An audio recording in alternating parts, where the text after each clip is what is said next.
Para pemirsa dan sahabat beriman dimanapun berada, semoga kita selalu dalam lindungan Allah Subhanahu wa Ta'ala. Amin ya Rabbal Alamin. Di video kali ini kita akan ngaji lagi bersama guru kita semua, Pak Ustadz Danu. Assalamualaikum Pak Ustadz. Waalaikumsalam warahmatullahi wabarakatuh. Amin ya Rabbal Alamin. Dan saya juga ditemani oleh sahabat saya Bang J ini.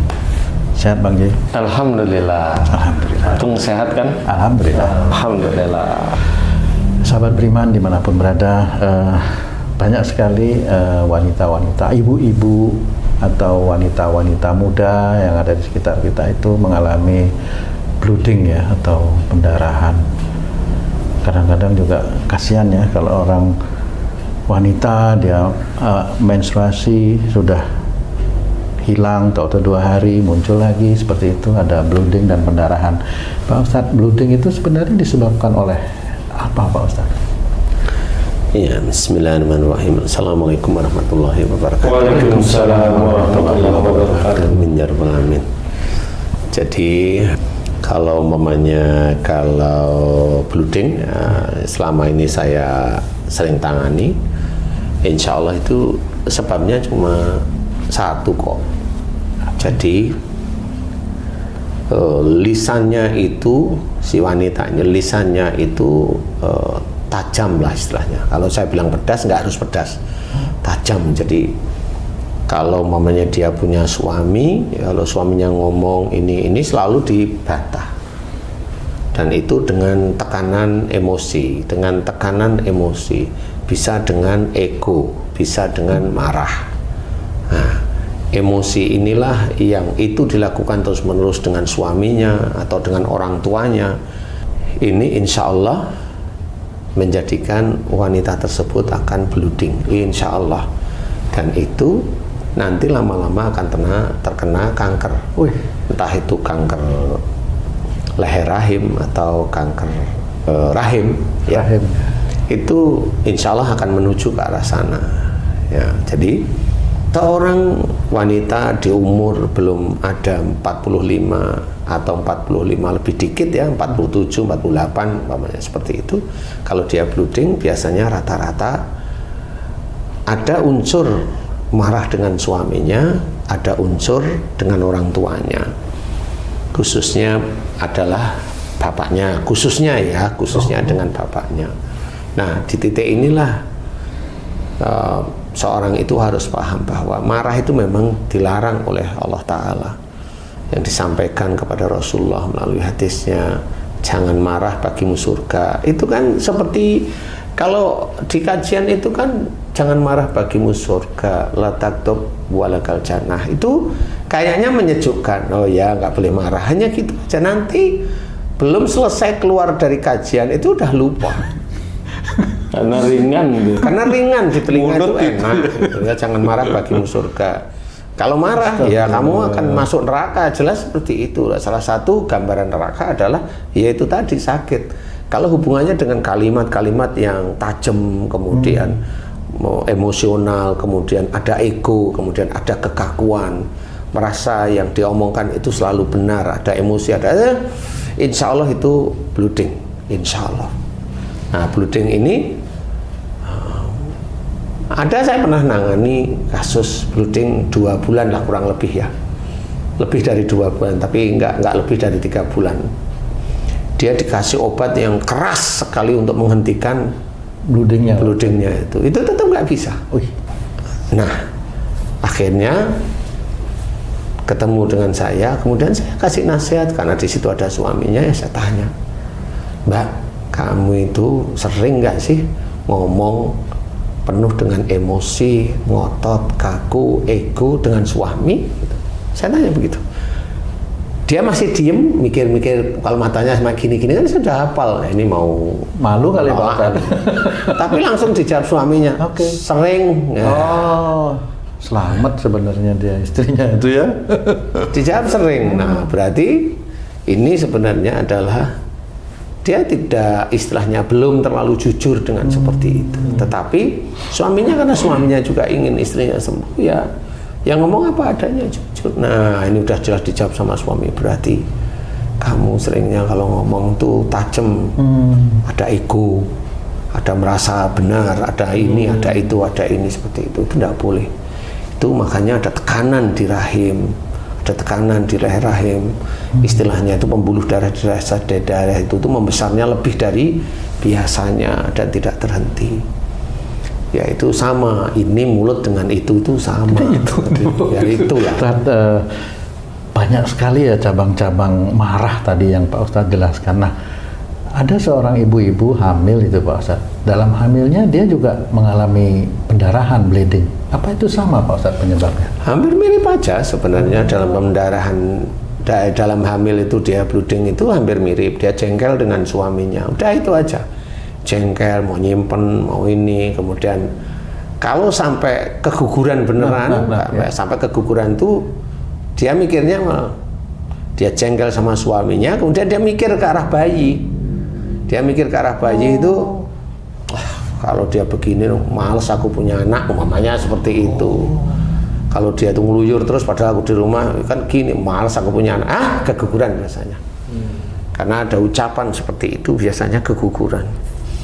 Jadi hati-hati, bleeding belum tentu keguguran juga ada, seperti itu. Karena dia tidak mengatakan yang males punya anak itu enggak, dia hanya jengkel dengan suaminya, itu bleeding.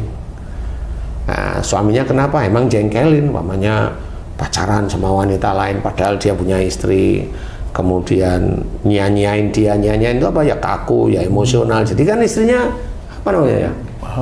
Menyimpan ya jengkel.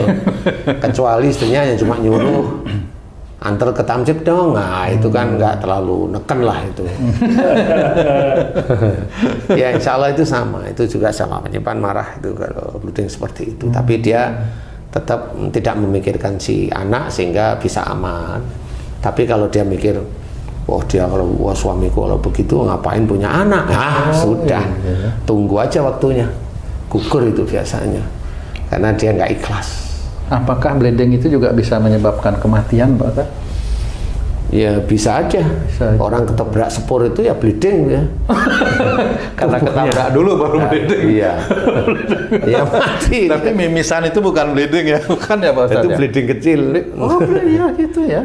Ya bisa aja karena nggak taunya sudah ada kanker di daerah rahim, di kandungan. Seperti itu, atau ada tumor, grogoti yang gede kepala bayi, mamanya seperti itu. Sama ya, bisa menyebabkan kematian seperti itu. Jadi jangan anggap remeh.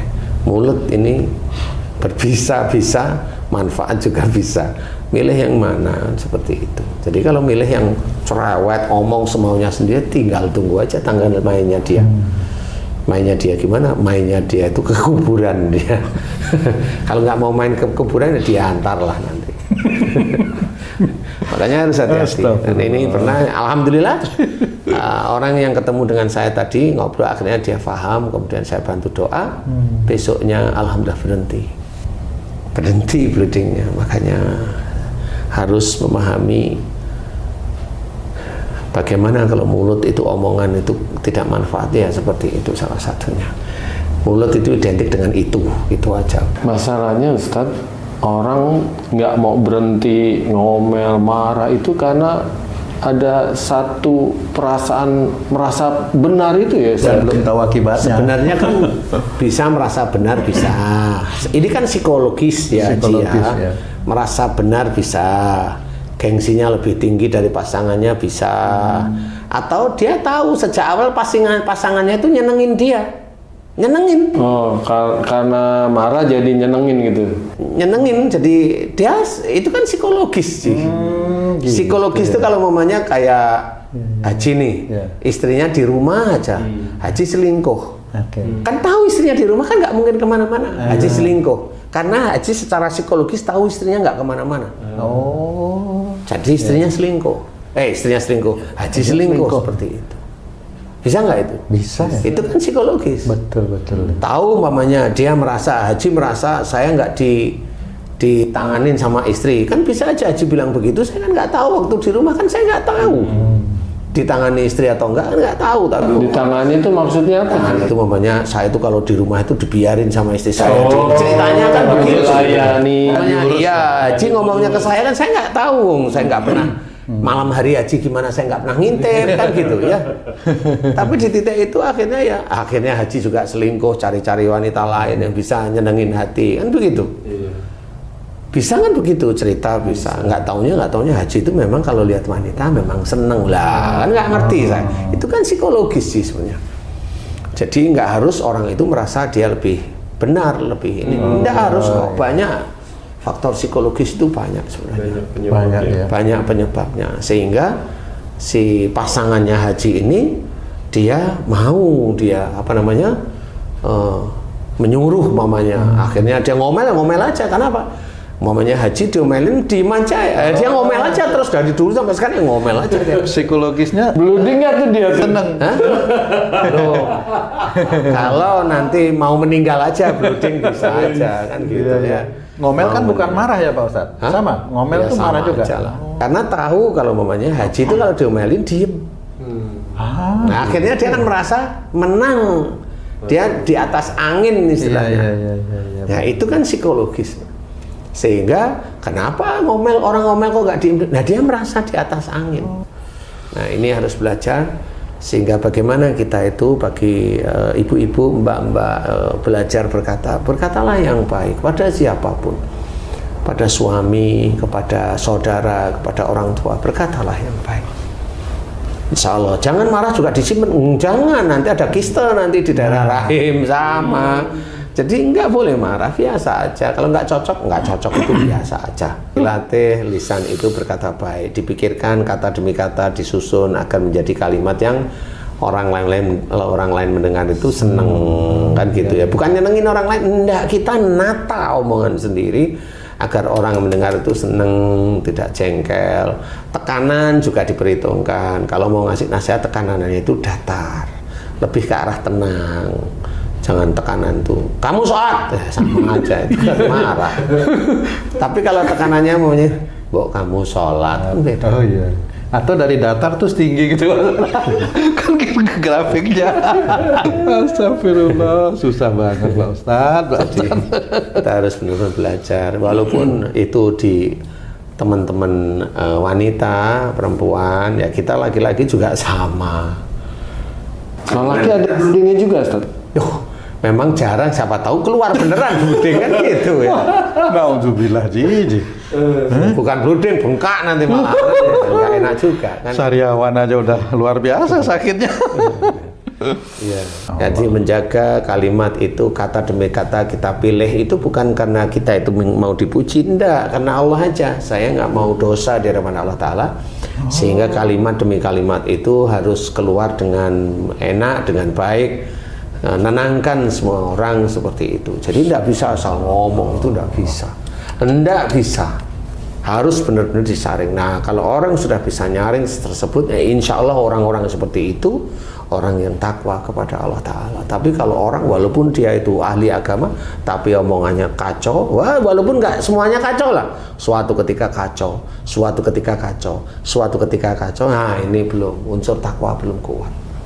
Karena dia belum paham bahwa tidak boleh seperti itu. Gitu. Jadi ngomonglah yang baik, yang orang lain walaupun orang itu nanti mendengar, dia itu tidak merasa terzalimi. Itulah orang-orang yang bertakwa kepada Allah Ta'ala. Bukan masalah pandai. Pandai itu titipan oleh Allah Ta'ala. Setan itu menyelip di antara pandainya orang. Setan itu menyelip di antara pandainya orang. Setan itu menyelip di antara tangan, di antara otot-otot. Setan itu menyelip di antara mulut, lidah, dan sebagainya. Setan menyelip di antara otak. Banyak setannya Pak Ustadz? Ya banyak lah. Emang kalau orang itu hafalan agama bagus itu nggak ada setan. Ya ada lah. Nggak ada orang yang berani bilang bahwa dirinya nggak ada setan, malah dianya setannya sendiri malahan nanti. Ya, pasti ada. Makanya berusaha. Pada saat kita itu berbuat baik karena Allah, pada saat kita itu beribadah karena Allah, pada saat mulut kita latih dengan ucapan-ucapan baik karena Allah, pada saat pikiran kita latih karena Allah, pada saat telinga kita latih karena Allah, mau mendengarkan ucapan siapapun orangnya, walaupun itu tidak enak didengar, kita dengarkan karena Allah.